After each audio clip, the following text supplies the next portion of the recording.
자, 그럼 두 번째 헤드라인 살펴보면서요. 시장 이야기 계속 나눠보도록 하겠습니다. 오늘 두 번째 헤드라인 바로 한번 열어보겠습니다. 사실 이제 어제 시장에서 금융자산이 전반적으로 흔들렸습니다. 오후장에 이 이야기가 나왔습니다. 미국과 중국의 관세 정책이 본격적으로 시작이 됐는데 그런데 일단 지금 시장의 반응은 이런 정쟁도 이제 무마가 될 것이다라고 하는 반응은 있긴 있더라고요. 일단은 이 헤드라인 저희가 또 한번 풀어보겠습니다, 대표님. 일단 우리가 이제 설 연휴 때 이벤트가 정말 많긴 네. 했는데 뭐 캐나다, 멕시코 관련된 관세도 취임하자마자 25% 얘기가 나왔어요. 근데 이번에 한 달 정도 유예한다고 얘기가 나왔죠. 그러니까 여기서 여실히 드러납니다. 관세라는 게 진짜 싸우고 뭐 관세를 부과하겠다는 게 아니라 그냥 협상에서 우위를 점하기 위한 전략이구나. 근데 이 솔직히 우위를 점하기 위한 전략이 무시하면 그만이거든요. 근데 관세라는 건 무시할 수가 없는 협상 카드예요.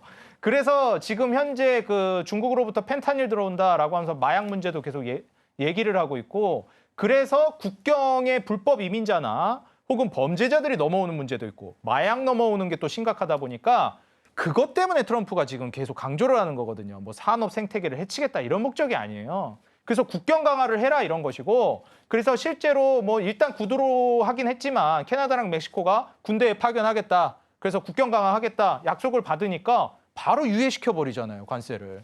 그러니까 내 니즈만 충족시켜주고 문제만 적극적으로 해결할 의지가 있으면 난 관세 부과 안 할 거다, 이런 거를 의지를 내보였다는 거예요. 미국 입장에서도 관세 부과해서 물가 올라가서 좋을 게 없습니다.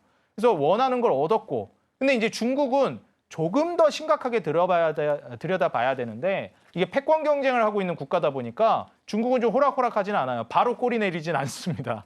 그래서 맞불 작전 놓겠다, 우리도 보복 관세 하겠다. 그래서 우리 일기 행정부 때는 뭐 무역 전쟁이다 했는데 이제 관세 전쟁이다 얘기하죠. 그래서 지금 시점에서는 이거 이러다 또 심각해지는 거 아니야? 그럴 수도 있는데요. 제가 보기에는 좀 신경전이라고 봅니다. 서로 이제 협상에서 우위를 점하기 위해서 약간 신경전하면서 자존심 싸움하고 이런 정도라고 저는 보고 있고요. 그렇다고 중국이 과연 미국 거스르기가 좀 쉽지 않다고 봐요. 1기 때도 이미 어느 정도 드러났고요. 지금 현재 2기 때는 파워가 훨씬 세거든요. 진짜 하겠다면 해버린단 말이에요.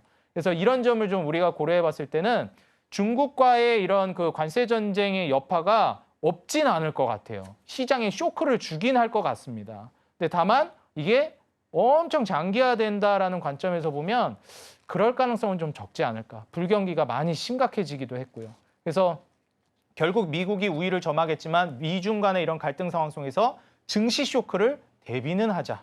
지금 불경기도 침투해오고 있는 상황에서 이게 트리거가 돼가지고 시장 급락을 유도할 수 있다는 점. 현금 확보가 저는 좀 필수가 아닐까 조언드리고 싶습니다.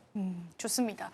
저희가 또 관세 전쟁에 관한 리스크들을 항상 염두를 해봐야 될 것 같고요. 오늘 헤드라인의 마지막 질문을 좀 드려보자면은, 그래도 이 관세가 협상 테이블에 올라와서 협상될 가능성이 크긴 하지만 그 결과에 도달하기까지의 잡음들은 시장에 분명히 영향력을 미칠 것 같아요. 그래서 우리가 아까도 말씀을 해주셨지만 피해야 할 산업군이 있다면은 그 부분을 우리 시청자분들이 미리 알고 계시면은 대응하기 쉽지 않을까요, 대표님? 네, 일단 뭐 관세 쪽에서 지금 당장 피해를 볼 만한 거는 역시 자동차 쪽이 될 것 같아요.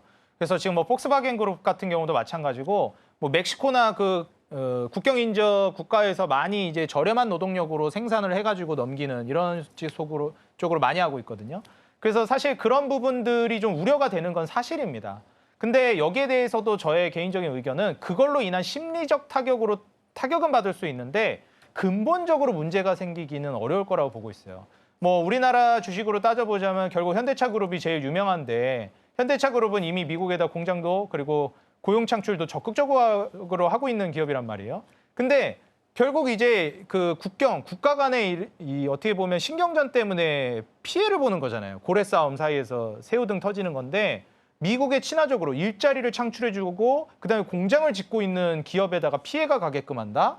제가 이전에도 말씀드렸지만 이렇게 피해가 가게 되면 뒤로 따로 챙겨줄 겁니다. 그래서 결국에 그 국경으로 일단 뭐 유예되기도 했고요, 관세가. 그렇지만 이제 관세가 심각해지는 과정 안에서 타격이 심리적으로 올 수는 있다. 근데 그거를 심리적 타격으로 인한 주가 하락이지 근본적으로는 크게 타격이 없을 것이고 오히려 저는 올라갈 수 있다고 보는 만큼 그런 심리로 인해서 자동차 관련된 종목들이 좀 다운이 되면은 기회로 삼아 보시는 게 저는 괜찮을 것 같습니다.